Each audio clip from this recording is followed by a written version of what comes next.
Sexual reproductions के बारे में। आज हम लोग पढ़ने वाले हैं सेक्सुअल रिप्रोडक्शंस के बारे में। तो आप लोगों को मैं बता दूं कि सेक्सुअल रिप्रोडक्शन की जो संरचनाएं हैं मैं उसके बारे में कुछ बता देता हूं। पिछले चैप्टर का पिछले लेक्चर का मैं कुछ आपको बता देता हूं कि क्या क्या हम लोगों ने पढ़ा था। तो सेक्सुअल रिप्रोडक्शंस क्या होते हैं कि एकल जनक के द्वारा संतति उत्पन्न करने की क्षमता को एकल जनक द्वारा, मतलब एक जनक के द्वारा, चाहे नर तथा मादा एक ही जिसमें पाए जाते हों, तो ऐसे जीवधारी जिसमें नर तथा मादा एक ही में पाए जाते हैं उसे एकल जीव कहते हैं।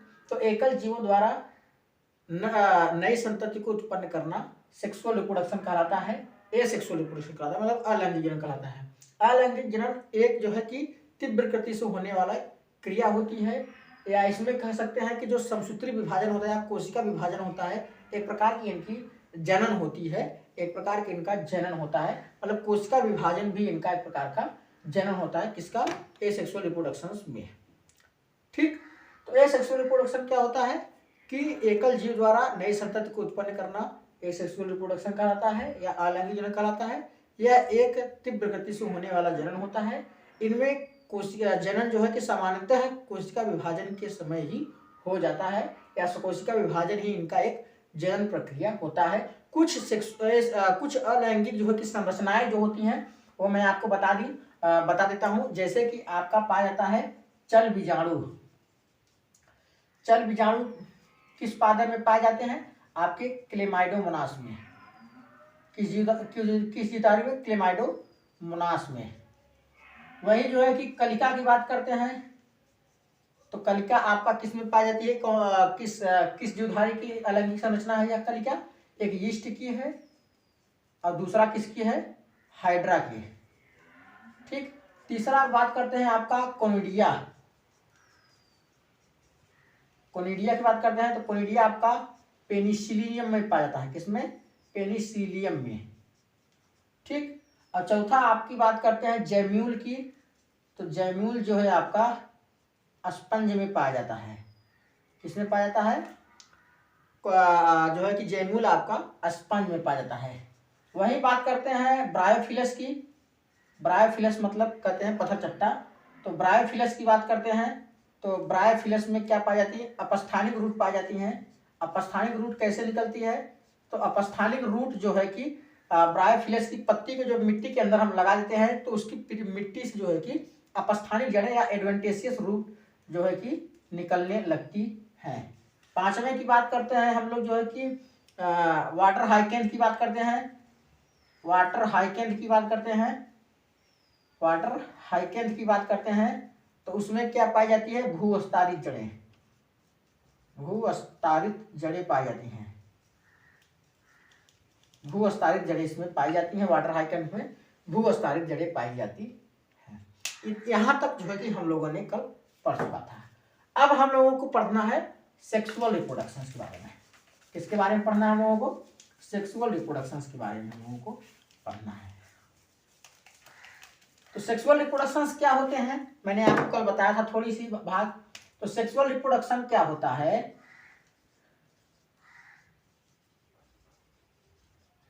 सेक्सुअल रिप्रोडक्शन क्या होता है जिसको हिंदी में कहते हैं लैंगिक जनन। क्या बोला जाता है? लैंगिक जनन। मतलब कि नर तथा मादा जीवधारियों द्वारा, नर प्लस मादा जीवधारी, मतलब इसमें क्या होंगे? दो अलग समष्टियां होंगी, दो अलग अलग व्यक्ति होंगे, एक नर होगा एक मादा होगा। इनके जो है कि संलयन से जो संतति उत्पन्न होती है उसी को क्या कहते हैं? लैंगिक जनन कहा जाता है। उसी को क्या कहा जाता है? लैंगिक जनन कहा जाता, लैंगिक जनन कहा जाता है। नर तथा मादा दो अलग अलग समष्टि हैं, दो अलग अलग व्यक्ति हैं।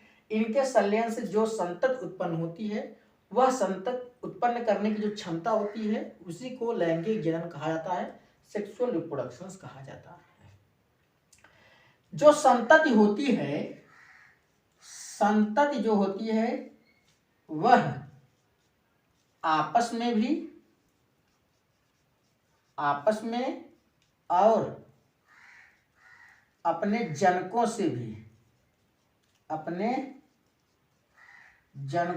भी असमान होती है, मतलब उसमें समानता नहीं पाई जाती है। लेकिन एसेक्सुअल रिप्रोडक्शन में क्या होती थी, अपने जनक के तथा आपस में भी समानता पाई जाती थी। लैंगिक जनन क्या होता है? यह एक धीमी प्रक्रिया है। क्या है? एक धीमी प्रक्रिया है। ठीक। संतत क्या होती है? आपस में तथा जनकों के भी एकदम असमान होती है। यह एक धीमी प्रक्रिया होती है। ठीक। चौथी बात क्या कहते हैं कि इसमें जो युग्मक होते हैं वह क्या होते हैं? विषम युग्म की होते हैं। युग्मक जो भाग लेते हैं, मैं अभी युग्मक का बात किया हूं, तो युग्मक पहले आप ये देख लीजिए, फिर युग्मक की बात बताते हैं। युग्मक क्या होते हैं? विषम युग्म की होते हैं। क्या होते हैं? विषम युग्मकी होते हैं। ठीक। युग्मक क्या होते हैं? विषम युग्मकी होते हैं। फिर से देख लीजिए कि सेक्सुअल रिप्रोडक्शन क्या होते हैं कि जब नर तथा मादा अलग अलग समष्टि या व्यक्ति मिल करके संतत उत्पन्न करते हैं, संतानोत्पत्ति करने की क्षमता को लैंगिक जनन कहा जाता है। लैंगिक जनन की अंग्रेजी होती है सेक्सुअल रिप्रोडक्शन। ठीक। जो संतति होती है वह आपस में और अपने जनकों से भी असमान होती है। ठीक। यह एक धीमी प्रक्रिया होती है, मतलब क्रम वाइज चलती रहती है। इसमें क्रमानुसार जो है कि प्रक्रियाएं चलती हैं। युग्मक क्या होते हैं? इसमें विषम युग्मकी होते हैं। अब हम युग्मक की बात किए हैं, तो युग्मक को आपको बता देते हैं कि युग्मक क्या होते हैं। ठीक।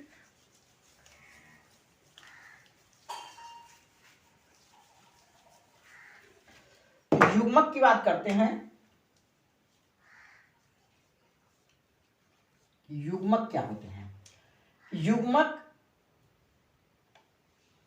वे होते हैं जिनके संलयन से एक समष्टि का विकास होता है या एक समष्टि का निर्माण होता है। युग्मकों के संलयन से या युग्मक के संलयन से जो है कि एक समष्टि का निर्माण होता है। जैसे युग्मक क्या होते हैं? दो प्रकार के होते हैं। एक होता है नर युग्मक, दूसरा होता है आपका मादा युग्मक।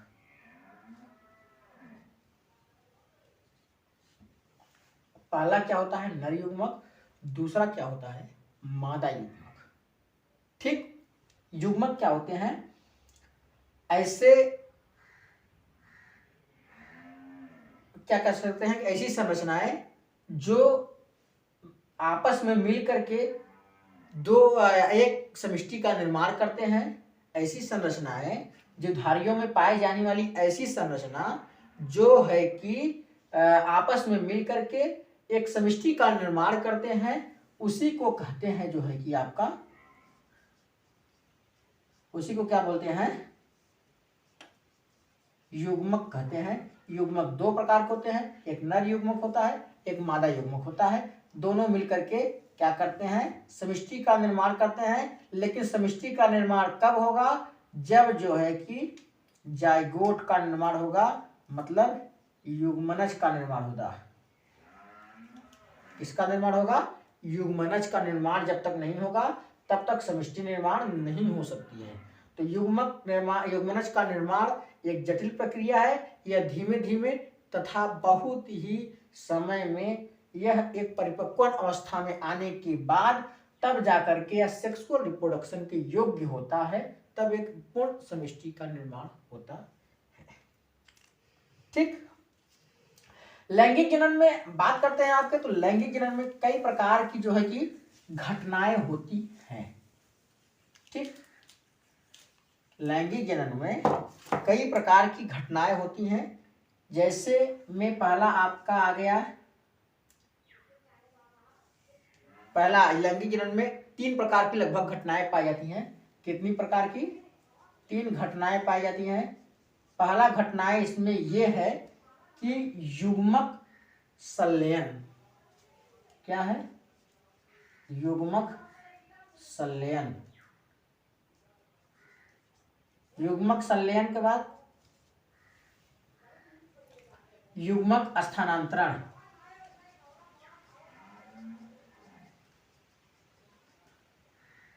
तीन घटनाएं नहीं, लगभग 4 घटनाएं पाई जाती हैं लैंगिक जनन में। 4 घटनाएं पाई जाती हैं। पहला आपका युग्मक संलयन, दूसरा युग्मक स्थानांतरण, तीसरा आपका आता है क्या, तीसरा आपका आता है फर्टिलाइजेशन निषेचन, और चौथा आपका कहलाता है निषेचन पश्च। निषेचन पश्च, इन दोनों घटना को बोलते हैं निषेचन पूर्व।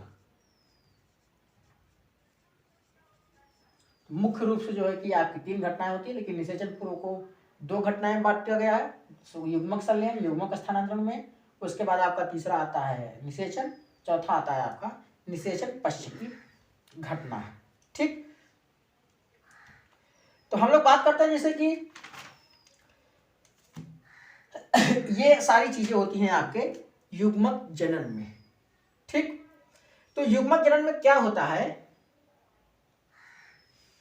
कि लैंगिक जनन, लैंगिक जनन आपको बता दिए हैं। लैंगिक जनन में 4 घटनाएं, युग्मक संलयन, युग्मक स्थानांतरण, निषेचन तथा निषेचन पश्च की घटनाएं होती हैं।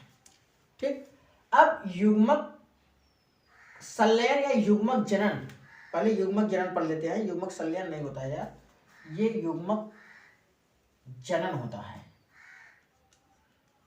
फिर से ध्यान दीजिए कि 4 घटनाएं होती हैं, युग्मक जनन, युग्मक स्थानांतरण, निषेचन, और उसके बाद जो है कि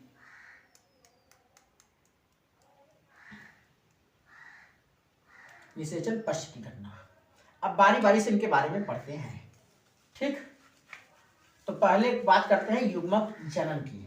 युग्मक जनन की बात करते हैं तो युग्मक जनन में क्या होता है, किसमें क्या होता है, नर तथा मादा, किसमें, नर तथा मादा युग्मकों के संलयन की क्रिया होती है। युग्मकों की संलयन की क्रिया होती है। यहां तक बात समझ में आई। युग्मक जनन में क्या होता है कि नर तथा मादा के युग्मकों की संलयन की क्रिया होती है। ठीक, अब युग्मक स्थानांतरण में क्या होता है कि दूसरे में बात करते हैं, युग्मक स्थानांतरण की बात करते हैं। युग्मक स्थानांतरण में क्या होता है कि नर युग्मक प्लस मादा युग्मक दोनों क्या करते हैं, पास पास में आ जाते हैं। पास पास में आ जाने की घटना होती है। सबसे सिंपल क्या होती है इसमें, युग्मक जनन में क्या होता है, नर तथा मादा युग्मक के संलयन की क्रिया होती है। संलयन की क्रिया होती है, या नर तथा मादा युग्मक के आपस में आने की जो प्रेरणा होती है वह क्रिया होती है। युग्मक स्थानांतरण में क्या होता है कि नर तथा मादा युग्मक दोनों क्या होते हैं, आपस में पास में आ जाते हैं। उसके बाद क्या होता है, तीसरी संरचना क्या होती है, निषेचन हमने बताया था। निषेचन में क्या होता है कि नर युग्मक प्लस मादा युग्मक दोनों मिलकर के क्या करते हैं, युग्मनज का निर्माण करते हैं। इसका निर्माण करते हैं, युग्मनज का निर्माण करते हैं। ठीक, अब निषेचन पश्च की घटना के हम आगे देख लेते हैं कि निषेचन पश्च की घटनाएं क्या होती हैं। चौथा की बात करते हैं, निषेचन पश्च की घटना। निषेचन पश्च की घटना की बात करते हैं। चौथा निषेचन पश्च की घटना की बात करते हैं। तो निषेचन पश्च की घटना में युग्मनज बनने के बाद युग्मनज में होने वाले डिवीजन का और उसके विकास की घटनाओं को दर्शाया जाता है। क्या कहते हैं कि युग्मनज में होने वाली घटनाओं एवं उसके विकास का अध्ययन किया जाता है। किसमें किया जाता है भैया, निषेचन पश्च की घटनाओं में किया जाता है। यहां तक बात समझ में आई। यदि यहां तक बात समझ में आ गई है तब हम आपको बताते हैं कुछ महत्वपूर्ण बातें। क्या महत्वपूर्ण बातें क्या है सेक्सुअल रिप्रोडक्शंस में। ठीक, महत्वपूर्ण टॉपिक्स मैं आपको बता देता हूं। टॉपिक्स नहीं, महत्वपूर्ण कुछ बातें हैं जो मैं आपको बता दूं। यहां पे मैं लिख देता हूं महत्वपूर्ण तथ्य। ये आपके नीट में पूछे जाते हैं। ठीक, यहाँ से आपके नीट में क्या होते हैं, पूछे जाते हैं। तो पहला बात करते हैं हम समयुग्मकी की। किसकी बात करते हैं, समयुग्मकी की बात करते हैं। कि कहते हैं कि जब नर, क्या कहते हैं, जब युग्मक देखने में एक समान हो, युग्मक देखने में एक समान हो, तब वहां पर क्या होता है, समयुग्मकी होता है। दूसरा बात करते हैं विषम युग्मकी। विषम युग्मकी की बात करते हैं, नर तथा मादा युग्मक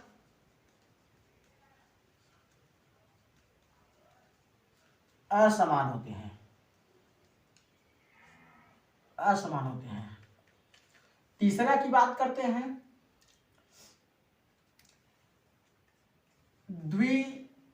द्विलिंगी पादप। द्विलिंगी पादप कौन कौन आते हैं आपके, नारियल आता है आपका, जो आपके एनसीईआरटी में दी गई। कौन कौन दिया गया है, एक नारियल दिया गया है, दूसरा दिया गया है आपका कुकर बीट वाले पौधे हैं, कुकर बीट्स वाले जो पादप होते हैं वो आपके क्या होते हैं, द्विलिंगी पादप होते हैं। चौथा की बात करते हैं एक लिंगी पादप। एक लिंगी पादप की बात करते हैं तो ये क्या होता है, द्विलिंगी पादप में कौन कौन आते हैं, जैसे आपके नारियल आ गए और कुकर बीट्स आ गए। ठीक, और द्विलिंगी पादप में आपका, एक लिंगी पादप में आपका क्या आता है, पपीता आता है, जो आपके एनसीईआरटी में दी गई है, पपीता आता है, और आपका आता है खजूर। क्या आता है, खजूर आता है। ठीक, अब वही बात करते हैं पांचवें पॉइंट की, एक लिंगी प्राणी। एक लिंगी प्राणी की बात करते हैं, एक लिंगी प्राणी की बात करते हैं तो आपका आता है मधुमक्खी। नहीं, मधुमक्खी नहीं जी, तिलचट्टा आपका आता है, जो आपकी एनसीईआरटी में दी गई है, तिलचट्टा। तिलचट्टा आपका क्या है, एक लिंगी प्राणी है। छठवें बात की करते हैं, द्विलिंगी प्राणी की बात करते हैं। द्विलिंगी प्राणी में आपके आते हैं कौन, द्विलिंगी प्राणी में आपके आते हैं टैपवर्म, जोंक और मधुमक्खी। नहीं, मधुमक्खी भी नहीं आता है। टैपवर्म आपके आते हैं, जोंक आते हैं, और आपके आते हैं स्पंज। टैपवर्म, केचुआ, जोंक, और आपका आता है, और आपका आता है स्पंज आते हैं। ठीक, क्या कहते हैं द्विलिंगी प्राणी में, जो आपकी एनसीईआरटी में दी गई है, टैपवर्म आते हैं, केचुआ आते हैं, जोंक आते हैं, और स्पंज आपके द्विलिंगी प्राणी में आते हैं। अब बात करते हैं जो है कि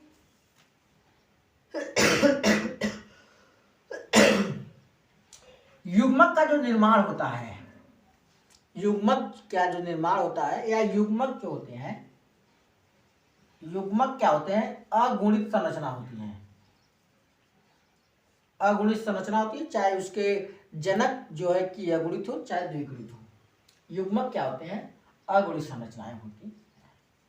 आठवें पॉइंट्स की बात करते हैं तो जो एक लिंगी पादप होता है, एक लिंगी पादप में नर भाग, एक लिंगी पादप में नर भाग पुंकेसर, और स्त्री वाला भाग स्त्री केसर का निर्माण करता है। एक लिंगी पादप में नर भाग पुंकेसर, और पादप में नर भाग पुंकेसर तथा स्त्री भाग स्त्री केसर का निर्माण करता है। पुंकेसर से पुंगड़ू, और स्त्री केसर से अंड का निर्माण होता है, अंडाशय का निर्माण होता है। अंडाशय इसमें पकता है, सीधा सीधा अंड लिख देते हैं, अंड का निर्माण होता है। ये रहे आपके सेक्सुअल रिप्रोडक्शंस के कुछ महत्वपूर्ण तथ्य जो आपके एनसीईआरटी में पूछे जाते हैं। आप यहाँ से जो है कि इसको स्क्रीनशॉट ले लीजिए, तब तक मैं आपके 3 पॉइंट और बचे हुए जो मैं आपको बता देता हूँ। ठीक, आप इसको स्क्रीनशॉट ले सकते हैं। फिर से मैं आपको बता दूं कि महत्वपूर्ण तथ्य जो कि सेक्सुअल रिप्रोडक्शन में यानी लैंगिक जनन में पाई जाती हैं।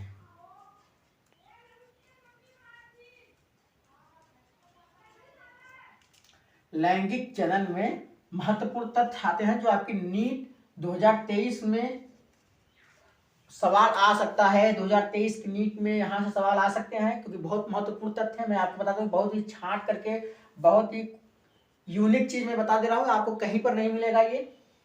तो मैं ये बता दे रहा हूँ कि महत्वपूर्ण तथ्य में क्या है कि समयुग्मकी मतलब ऐसे युग्मक जो देखने में समान हो उसे समयुग्मकी कहते हैं। विषम युग्मकी नर तथा मादा युग्मक एक समान नहीं हो या असमान हो उसे विषम युग्मकी कहते हैं। द्विलिंगी पादप जो आपके एनसीईआरटी में दिए गए हैं जीवों के जनन में चैप्टर में, वो नारियल तथा कुकुरबिट्स है। एक लिंगी पादप में पपीता तथा खजूर है आपका। एक लिंगी प्राणी की बात करें, एक लिंगी प्राणी में आपका तिलचट्टा आता है जो आपकी एनसीईआरटी में दी गई है। एक ही जीव का नाम दिया गया है तो तिलचट्टा है। द्विलिंगी प्राणी में आपका टैपवार्म दिया गया है, केचुआ दिया है, जोंक दिया है, स्पंज दिया है। युग्मक की बात करते हैं कि सेक्सुअल रिप्रोडक्शन में युग्मक जो होते हैं अगुणित हो, चाहे उसके जनक अगुणित हो चाहे द्विगुणित हो, लेकिन युग्मक क्या होता है अगुणित होता है जो कि समसूत्री विभाजन द्वारा बनता है। समसूत्री या अर्धसूत्री विभाजन, समसूत्री या अर्धसूत्री विभाजन द्वारा युग्मक का निर्माण होता है। एक लिंगी पादप में नर भाग जो है पुंकेसर आता है, पुंकेसर जो है कि पुंगड़ू का निर्माण करता है। ठीक, स्त्री वाला भाग आपका स्त्री केसर का निर्माण करता है और यह अंडाशय या अंड का निर्माण करता है। ये रहे आपके लैंगिक जनन या सेक्सुअल रिप्रोडक्शन के महत्वपूर्ण तथ्य जो आपकी एनसीईआरटी में बहुत ही अच्छे ढंग से दिया गया है। मैं आपको यहाँ पर दर्शा दिया गया हूँ, आप इसका स्क्रीनशॉट ले सकते हैं। ठीक, आपने नाम सुना होगा पार्थेनोजेनेसिस या अनिषेक जनन।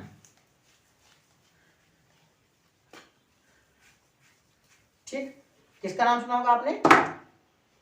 पार्थेनोजेनेसिस। आपके एनसीईआरटी में दिया है पार्थेनोजेनेसिस, इसका मतलब होता है अनिषेक जनन। अनिषेक जनन का मतलब यह होता है कि बिना निषेचन के ही संतति का निर्माण, बिना निषेचन के। अब आप सोच रहे हो कि बिना निषेचन के कैसे जो है कि नर युग्मक और मादा युग्मक आपस में संलयन ही नहीं हो रहे हैं, तब पर भी एक जो है कि संतति का निर्माण हो जा रहा है। बिना निषेचन के क्या होते हैं संतति बन जाती है, तो उसे कहते हैं अनिषेक जनन, पार्थेनोजेनेसिस। यह किन में पाया जाता है? एग्जाम्पल क्या है? रोटीफर्न में। इसमें रोटीफर्न में कुछ शैवाल्स हैं उसमें पाए जाते हैं। मधुमक्खियों में किसमें पाए जाते हैं? रोटीफर्न में। मधुमक्खियों में कुछ छिपकलियां होती हैं, कुछ छिपकलियां पाई जाती हैं। तब कुछ पंक्षी में आप नाम बताइए कौन सी पंक्षी है सबसे अच्छा पंक्षी? टर्की। टर्की में जो है कि बिना निषेचन के बिना निषेचन के जो है कि संतति का निर्माण होता है। तो पार्थेनोजेनेसिस मतलब अनिषेक जनन का मतलब यह होगा कि बिना निषेचन के संतति का निर्माण। अनिषेक जनन का मतलब बिना निषेचन के संतति का निर्माण अनिषेक जनन कराता है। जैसे में आपका एनसीईआरटी में दिया गया है रोटीफर्न, मधुमक्खियां, कुछ छिपकलियां तथा पंक्षी में कौन से पंक्षी? टर्की। ये आपके जो है कि अनिषेक जनन द्वारा एक संतति का निर्माण करते हैं। तो यहाँ पर आपकी लैंगिक जनन आज खत्म हुआ। आज के लिए बस इतना ही। अगले दिन हम जो है कि दूसरे चैप्टर्स की बात करेंगे, मानव जनन या ह्यूमन रिप्रोडक्शन के बारे में। धन्यवाद।